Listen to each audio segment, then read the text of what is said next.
Hello there, Cancers. Welcome to your weekly tarot reading. So, what I'm feeling coming out here, and this is going to serve as your overall spiritual advice, a need to look at things and a situation from a different vantage point so that you can come to a clearer understanding as to where you stand in relations to other people, why other people are not doing things the way that you would do things, and why your communication overall with another person might be contentious or difficult. And so the need to kind of step outside of our shoes, put ourselves in other people's shoes to understand, all the things that they've been through.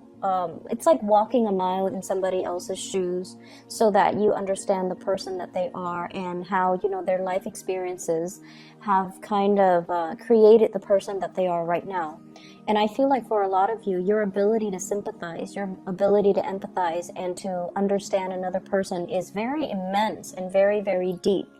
But I feel like in close interpersonal relationships as well, a lot of the times we lose our perspective, and a lot of the times too, our vision of what we want to build together as a relationship, as a unit, it might be, I guess, like it might be colored by our perception of what relationship entails, whether or not relationships are going to last, or whether or not we truly believe that relationships are meant to be, forever. So I feel like there might be some ideological clashes between you and a partner, between you and even a business partner, or between you and family members, based on the transient lifestyle that they have led. It's like they've been through a lot of turmoil and hardships in their own lives, and they don't see everything as permanent and long lasting, and it's really hard for them to kind of commit. And so it's kind of I don't want to say your destiny or your responsibility, because, they need to find that within themselves. But I almost feel like it is in your path to kind of show them that, hey, things are okay. We're in a different environment now. The times are different. So maybe you kind of need to open up, but understanding and have that baseline understanding of where the other person has come from, what they have to ward off or contend with in their past, and why it creates, this almost like paranoid person that they are, where they don't believe in permanence, where they don't believe in stability. That is really going to help you navigate this energy for this week, okay? First of all, in your love relationship sector, I have this card about control, okay? This is the Four of Pentacles, and I usually look at this card hanging on to earthly possessions, feeling a little bit paranoid that things are going to be ripped away from us, feeling like we need to cling on to everything that we have, and also almost like viewing other people as possessions, and almost viewing it's like being very closed off to the point where we need to be very protective. We need to take care of what's ours, which is honorable, and honestly, it's a good trait. But overdoing it can be detrimental. And I do feel a lot of the element of control when it comes to this card, clinginess, control, and wanting things a certain way. And I almost feel like, attributing our sense of self-esteem with our possessions, with the people that are in our midst.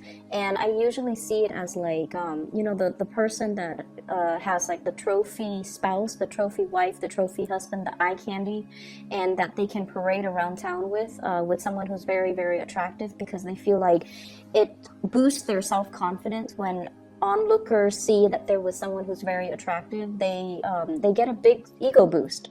So it's kind of akin to that, and in a more in a lesser sense, when it comes to relationships, this is trying to control resources, trying to cling on to everything, because we automatically assume that our sense of self-worth, our sense of competence, and our sense of confidence is greatly linked in with the people we surround ourselves and the material possessions that we have in our midst.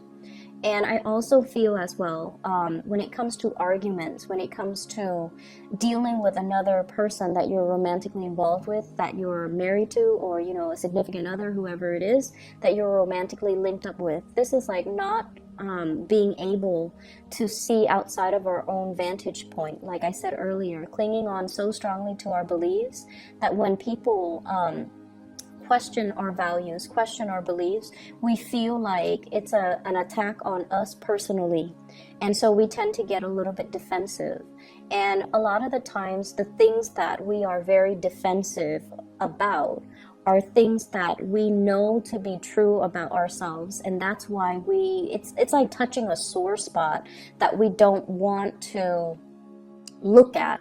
It's like touching something we have swept under the rug that somebody is now poking at, and it makes us uncomfortable. So if there has been, you know, arguments and things like that where a partner has somewhat like triggered or found your soft spot, these are areas that you have to work on rather than getting defensive. Maybe it's time to, you know, say like, let's take a break from this. Let me ruminate over what you have just said, and then I'll come back to you at a later date. You know, detaching yourself so that you can do some inner examination, and that so you can figure out why these are such trigger topics for you, and why issues of control and dominance are playing out in your relationships. I feel like for many of you, it's like either side of the coin. You might be attracting people who are kind of like impulsive, or they're like trying to plan out everything for you in your life. So they might be encroaching, like crossing over your boundaries, or not respecting your free will. And so you have this defensive stance up all the time regarding a relationship partner, where you're trying to maintain your space and you're trying to take control of your own life.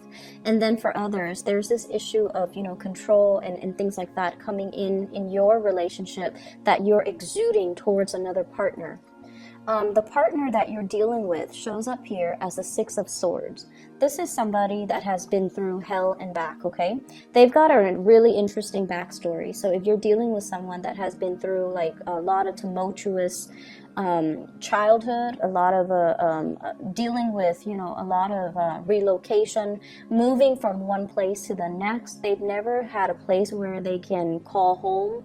They've never had a place or a family, or even like a love relationship that accepts them for who they are. And I feel like this is a partner that has been through so much in their own lives that it's hard for them to believe in love. It's hard for them to believe in, you know, soulmates and stability and even, you know, permanence. Okay, I usually think of this as a refugee card. It's somebody that had to be uprooted against their will from their place of familiarity and safety, and they have to venture off into a new land. And usually this indicates as well people of different nationalities, interracial dating, people of different cultures coming together. And automatically, you know, whenever that happens, there's always going to be ideological differences, cultural differences, even cultural rifts and cultural divides that that can be very difficult to overcome. And if there are linguistic differences, or they're saying difficulties, but I'm hearing well, it could be both. If there has been communication difficulties due to linguistic differences between the two of you, I feel like that's another issue that's kind of like, it's like another level of that lattice on top of the existing problems in the relationship. So you're dealing with someone who has, you know, he or she has had to overcome a lot of trials and tribulations in their own life. They are very self-made.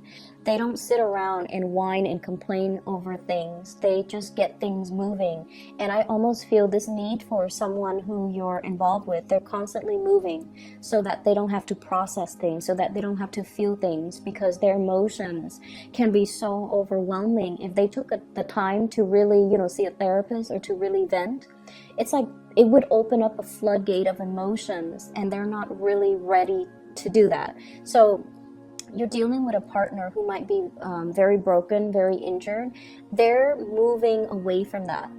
They're sailing away from it, and they're coming into calmer waters, and they definitely feel there is a lot of safety with you. They definitely feel like there's safety, there's a purpose, and they're trying to build that permanence with you. So rest assured that you're with someone that's not going to be leaving, and you're with someone that finds the comfort and home in you. And at the same time, it's going to be a very slow process for this person to heal from whatever situation they've had to contend with in their past. And so, you know, they're coming from a space where they might be a little bit downtrodden and broken. They're coming away from it, but I also feel like there's a very strong sense of protection that you are giving off towards this person. You know they've been through a lot, and you are also very paternally protective of them, to the point where it might be patronizing, to the point where you are offering to do everything for them and not allowing them that freedom of movement, or not feeling like they're capable or competent enough to do it. You might do it, like it might be inadvertent from your end, but I feel like you're trying to control the situation, okay? I usually see this combination as like controlling elements seeping into the relationship. One person might feel like it's healthy, but the other person, I feel like, feels like it's stifling. So be very careful about that. If that's your energy that you're bringing to the table, be careful in identifying that early on. If that's an energy that you feel coming from a prospective suitor or somebody that you're dealing with long term. The energy is very subtle, but it can be very toxic in the long run if you're not careful. Okay, if you don't nip it in the bud, it's going to escalate. So be careful about that. I also feel as well, others of you who are dealing with another person who's a lot more, I want to say a lot more stable, is looking for permanence, is looking for kind of like home, okay? We have here the Queen of Wands, and this is a fire sign, Sagittarius, Aries, or Leo. And it's also echoed in this card here. This is the Knight of Wands, okay? Somebody who is foreign to you, so from a foreign land, a foreign location, a foreign country. This is somebody that is a Sagittarius, an Aries, or a Leo, sun, moon, or rising. And what I feel coming in with this card is, this is somebody that's really, really, really fun to be with, okay? They exude a lot of excitement, a lot of passion. There could also be a lot of chemistry between the two of you. And the energy is really, really strong. They're very proactive. They get a lot of things done in their lives. They're kind of on top of this hill, like, I've made it. I'm now scanning around for a suitable partner, but somebody needs to be on my level. Otherwise, I'm not going to date them. So this is somebody who is quite picky. And if someone doesn't really, you know, they're on a hill, so they have a lot of prospects, right? They're looking at things from a bigger, larger vantage point, or a higher vantage point. And I feel like they see what you're about, and they need you to kind of like walk up this hill and meet them halfway, or they need to know that you're on their level in order for you to invest in them.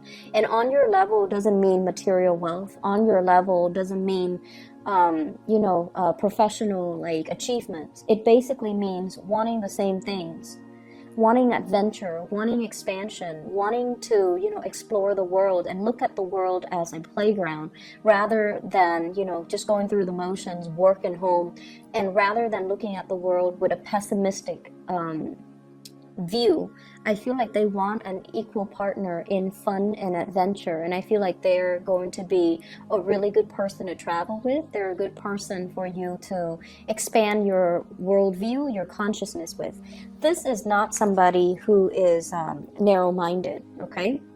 I feel like, you know, they have their preconceived notions, like what the world is supposed to be, but they also make a lot of allowances for other people. They tolerate. I am getting like a very tolerance, a very understanding, a very maternal vibe with this person, where they care about people. They care about humanitarian ideals and goals. And I feel like they connect to people not as foreigners or like you're from this country, you're from that country, but they have this sense of collective consciousness where they see everybody as a human race, and they don't have any prejudice, they don't have any narrow-mindedness or tunnel vision when they deal with other people. And I feel like for them, there's also this innocent, trustworthy, and trusting energy that they bring to the table where they don't really believe anyone is out to hurt other people. So you might think it's naivety, but I feel like it's more giving everyone the benefit of the doubt. So you have someone that is really it's like providing a breath of fresh air in your life and a fresh perspective. And because of that, I almost feel like they're really exciting to be around. And I feel that you are trying to build wealth with this person, okay? I have here the Ten of Pentacles. This is an escalation in the relationship. The way that this card is depicted is almost like castle in the clouds, right? Castle in the clouds, dreaming and conjuring up, you know, this ideal family image, you know, this sort of like a grand match between two people where the two people have the same educational level of attainment. If, for example, you have a PhD, they have a PhD. If you have a master's, they have a master's. If you have a law degree, they might be, if you're a lawyer, they might be a doctor. It's somebody who's very, very similar in professional achievements, educational achievements, someone who is a really, really good match. And for those of you who are in arranged marriages, I feel like your parents or whoever is setting you up might have somebody in mind for you who is a really, really good match. So a really suitable match for you, not just materially and professionally, but also a very good match for you on a spiritual level, and that will really allow you to grow and have a really fun relationship as well as a stable, suitable relationship. You know, when I look at this card, I think about royalties and how back in the days, people kind of like, it's like a political marriage. But I feel like with this card and with the energies that it's wedged in between, you're meeting somebody that is a really good match for you. And I feel like there is this nesting instinct that's going to come naturally to the two of you, okay? Nesting instincts, people assuming their specified gender roles. So even for same-sex couples, it's almost like one person will step up and assume the feminine role, the other person will automatically then assume the masculine role. So whatever that means to you in every relationship, even same-sex relationships, we kind of need to embody the yin and yang energy in order for the energy to flow well. And I feel like there's this natural affinity that you have with another person where one person embodies the yin energy and the other person that yang energy, and so things will move along very, very smoothly. And as a result of that, we're going back to the first card. This is about, you know, relinquishing control. This is about allowing your partner the freedom and also the opportunity to step up and, you know, take control of situation, or also allowing, you know, the natural flow of who's in control and who's relinquishing, just allowing that to naturally calibrate between you and another partner rather than forcing a connection, rather than, you know, having it a specific way. I do feel for many of you in relationships, you are at a point where you are trying to, you know, your nesting instincts are kicking in. You are trying to build something with a relationship partner. So you might be conscious or, you know, a lot more aware about your spending, which is a good thing. You are a lot more conscious about saving up. You are a lot more conscious about, you know, taking care of your relationship partner, wanting to purchase a property, wanting to buy a house, wanting to buy a car, wanting to, you know, save up for the children's college fund. So you're doing practical things to sort out and balance out your resources just so that you can pass some things along, pass down a legacy, pass down an inheritance, and leave something of lasting value to your children because somebody is triggering this nesting instinct within you. In other areas of your life, I do have a spiritual advice that's coming into the picture for you. And I feel like for some of you, and I know it's supposed to be, you know, spiritual advice, but I'm seeing it here, so I'm just going to say it. I feel like you have an ex that's still haunting you for some of you, and you have moved away from it, but I feel like you can't be rid of them. That's what it feels like to me. They're either relentless, like they won't let go of the connection, or you're not being clear enough. And this is something I've mentioned before many times for Cancerian people, especially the men, especially the Cancerian men. You're really nice people, and a lot of the times you send, you know, confusing messages to the people that you're interacting with. And take a page out of the, I want to say, what sign is very final? Capricorn. Take a page out of the Capricorn playbook when it comes to, you know, exes and relationships, okay? When they're done, they go silent. They don't even need to entertain that person. When they're done, Capricorns are done, they will ghost you. And you will never ever know, you know, did the Capricorn person die? Are they okay? How could they not respond to me? Well, it's because they're very final. And also, it's because they also, I feel like this is their incentive or their, you know, rationale for doing what they do. It's because they don't want to open up that door of communication and have you confused, or they don't want to, you know, lead the other person on. So I feel like with Capricorns, when it's done, it's really done. They close the door for good and they move on, and you won't hear anything from them. And I feel like with you Cancers, I feel like it's very difficult for you to do that. And you might chalk it up to playing nice and being courteous, but what it does is that it creates hope from the other side, from the other person, that, oh, they're still talking to me, they might want me back, maybe not now, but one day, so I'll keep knocking at that door. And that's not fair to the person that you're dealing with. And I feel like you have an ex here that's a little bit ruthless and a little bit relentless and a little bit like someone who tries to keep coming back. And I feel like you need to be very firm, and you need to, you know, out of respect for your current relationship right now, you need to be very firm about setting your boundaries with exes, okay? And the reason I say exes here, we have the Death card. You moving on. You've already decided you're going to move on. You've already physically, emotionally, mentally moved on, and somebody's coming knocking. Someone who still carries a torch for you. Someone who might have had like a very passionate one-night stand, fling, relationship, even marriage with you, and they're relentless. They're pursuing you, and they don't even have to be a fire sign. I just feel their energy floating around you. And I feel like, you know, first, you were stuck in limbo, waiting on this person, waiting for things to get better.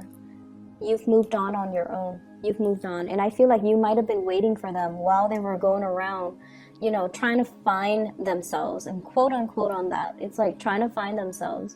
They were like too selfish to be in a relationship. They were just like not taking you seriously while you spent a lot of time waiting around for them. And then, you know, they choose to come back and give you communication whenever they felt like it. With this 8 of Wands here, this is swift, fast communication, travel, movements, and whatnot. And I feel like, you know, when the communication was not responded in the manner that they hoped, they come out and they physically show themselves in real time, like showing themselves, and you know, you've tried to move on. So it seems like there's some lingering energies with exes and things like that, and you kind of need to let go. And I see like many of you don't have a choice. You're letting it go because it's really interfering with your current relationship, and you're trying so hard to build that up and to maintain that. And good for you for realizing and recognizing that, because I feel like the ex keeps knocking on your door, and you can't send out mixed signals, okay? It's very counterproductive, and energetically, it's just, it's not a wise move for you and for the other person. So lay it to rest. Other things that I am picking up from this spread here, I feel almost like for many of you, there is major contemplations about trying to get your life in order, trying to, get rid of bad habits, trying to reorganize your life, and trying to get yourself in a space where you can be proud of your achievements, where you can get things moving for yourself. So I almost feel like this fire lit up under you, where you're like, okay, I need to get things done. I've been stalling. People have been stalling me, or I've been stalling. I've been kind of like on the sidelines of life, just hanging around. And, there are so many things, so many dreams and aspirations and, things that I want to do, things that I want to achieve, but I've just been dangling here for quite some time. And then life, before you know it, passes you by, right? And it's sort of like, how if you've been like this, right? And then you get yourself out of this situation and you turn yourself upright, you have this massive head rush, right? Like it just feels otherworldly. So I feel like that's the head rush. It's when all the information, all the realization, all the revelations coming to you all at once, and it can feel somewhat painful, somewhat disorienting, and somewhat like time is running out. I need to get things moving. I need to get things started. And I feel like this week is all about continuing what you are doing, but doing it with a sense of urgency. And then I also feel like something is lighting a fire under you. And you're like, I need to achieve. I need to get out. I need to branch out. I need to get moving. So with this swift moving card, this is the rocket here. And I feel like, you're trying to get a lot of things finished, a lot of things wrapped up, a lot of things moving from your end. And I keep seeing oxygen deprivation, like for some reason, with the Hangman and also with this card. So if you are a heavy smoker, I feel like you're going to try to wean yourself away from it, which is going to be great. And then whatever you partake in, and it involves, oxygen deprivation, try to wean yourself away from that, because I feel like a lot of the times, we need all the oxygen to our brain so that we can make clear decisions, so that we can, think clearly, think quickly, and be able to kind of systematically process information. So I feel like maybe taking that element, smoking and whatever, away from your life is really going to help dramatically. It's going to lift that mental fog, that sense of fatigue that you've been feeling. And it might help with concentration. It might help with a lot of things. You never know. So I'm going to leave it at that. I feel like you're trying to make a lot of changes in your life. The process is slow, and it has been stalled, I feel, because of your unwillingness to change and to kind of like get moving. But I feel like coming in for this week, you are very determined, and you're going to be successful when you are determined. So whatever small steps that you need to take, start it, because those are like the first few steps that you need to take in the right direction. So it's never too late. Just small steps, okay? And don't push yourself. Don't beat yourself over like not being able to make the big steps just yet. For those of you who have recuperated from like surgeries or even like accidents and things like that, small steps, okay? Small steps and steady progress is going to be your friend. All right. I'm going to leave it at that. And Cancers, take care of yourself, okay? I'll be back next week. Bye-bye.